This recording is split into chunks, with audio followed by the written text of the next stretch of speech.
સમાચાર ગાંધીનગરમાંથી કે જ્યાં ભાજપના શહેર જિલ્લા પ્રમુખોની નિમણૂક મુદ્દે મોટા સમાચાર મળી રહ્યા છે। 10 જાન્યુઆરી સુધી 50% પ્રમુખોની નિમણૂક પ્રક્રિયા પૂર્ણ થશે તેવી જાણકારી પ્રાપ્ત થઈ રહી છે। 3 વર્ષથી સક્રિય સભ્યો જ બની શકશે ભાજપ શહેર જિલ્લા પ્રમુખ। પ્રમુખોની નિમણૂકમાં 60 વર્ષની વય મર્યાદાનો અમલ કરાશે।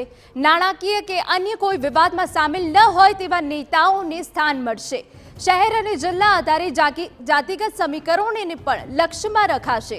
આજે અને 5 જાન્યુઆરીએ શહેર અને જિલ્લા સ્તરે બેઠકો યોજાશે। જિલ્લા સંકલન સમિતિ સાથે ક્લસ્ટર ઇન્ચાર્જ બેઠક કરશે તેવી વિગતો મળી રહી છે। ક્લસ્ટર ઇન્ચાર્જની બેઠક બાદ 6 જાન્યુઆરીએ કમલમ ખાતે મહત્વની બેઠક મળશે। નામોની અંતિમ યાદી પ્રદેશમાં નક્કી કરી કેન્દ્રીય નેતૃત્વ પરામર્શ કરશે તેવી વિગતો મળી રહી છે। 8 જાન્યુઆરીથી સર્વસંમતિવાળા જિલ્લાના પ્રમુખોના નામોની જાહેરાત થશે।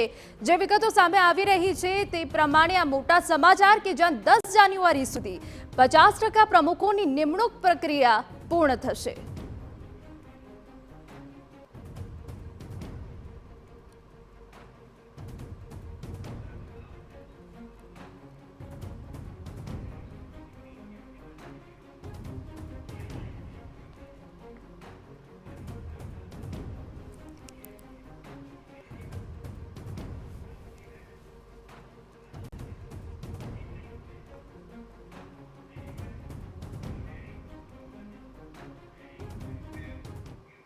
તો ભાજપ દ્વારા મહાનગરના જિલ્લા પ્રમુખની પસંદગી માટે પ્રક્રિયા શરૂ। આજથી 2 દિવસ જિલ્લા કાર્યાલયો ઉપર સેન્સ પ્રક્રિયા હાથ ધરાશે।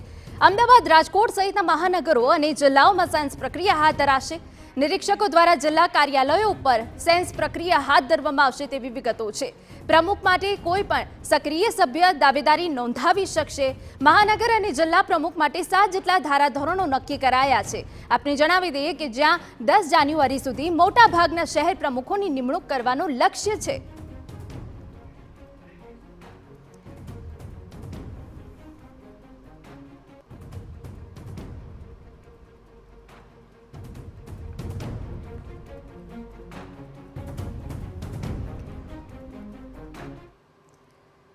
તો 10 જાન્યુઆરી સુધી મોટા ભાગના શહેર પ્રમુખોની નિમણૂક કરવાનું લક્ષ્ય છે। અને આ ખાસ સંદર્ભે અમારી સાથે માહિતી આપવા અમારા સંવાદદાતા રોનક વર્મા જોડાયા છે।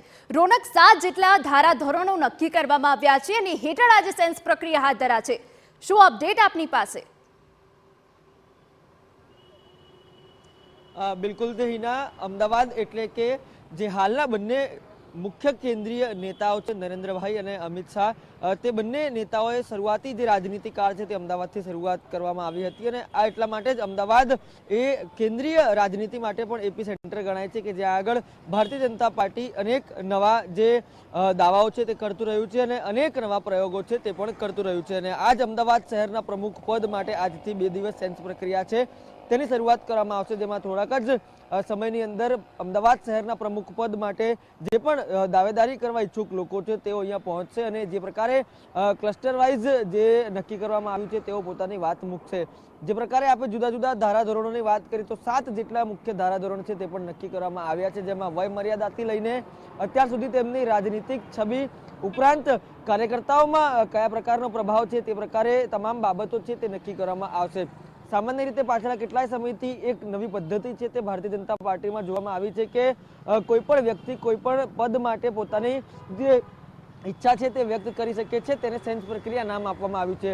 અગાઉ પણ આપણે જોયું કે મેયર પદ હોય કે પછી અન્ય વિધાનસભા ચૂંટણી હોય કે લોકસભા ચૂંટણી હોય, તમામ વખતે જે સેન્સ પ્રક્રિયા છે તે હાથ ધરવામાં આવી હતી અને દિવસ દરમિયાન જે પણ પદ માટે ઈચ્છુક લોકો છે તેમને સાંભળવામાં આવ્યા હતા। આજે વધુ એક વખત અમદાવાદના જેપી ચોક ખાતે આવેલા જે કાર્યાલય ખાતે આ પ્રકારની સેન્સ પ્રક્રિયા હાથ ધરાશે। જેમાં પ્રમુખ પદ માટે ઈચ્છુક લોકો છે તે પોતાની વાત મૂકશે। પરંતુ જે પ્રકારે અત્યારે ચર્ચામાં ચાલી રહ્યા છે તે નામ પાટીદાર ચહેરો ઋત્વિજ પટેલ છે તે પણ સામે આવી રહ્યું છે। આ ઉપરાંત પરેશ લાખાણી છે તેઓ પણ આ પદ માટે જે દાવેદારી છે તેઓ કરી રહ્યા છે। મહત્વની વાત એ છે કે સાંસદ તરીકે જો જોવામાં આવે તો દિનેશ મકવાણાને પણ આ જવાબદારી અપાય તો નવાઈ નહીં, કેમ કે તે પણ એક યુવા અને અનુભવી ચહેરો છે। લાંબા સમયથી તેઓ પણ આ જે ભારતીય જનતા પાર્ટીનો કાર્યકાળ છે તેની સાથે જોડાયેલા છે। આ ઉપરાંત અન્ય વાત કરવામાં આવે તો વિજલપુરના ધારાસભ્ય છે અમિત ઠાકર, તેઓનું પણ નામ છે તે અત્યારે અમદાવાદ શહેરના પ્રમુખ તરીકે ચાલી રહ્યું છે. તો બીજી તરફ અમદાવાદ પૂર્વ અને પશ્ચિમ એમ જોવા જાવ તો અનેક એવા નામો છે જે આજે દાવેદારી કરી શકે છે અને થોડીક જ વારમાં હવે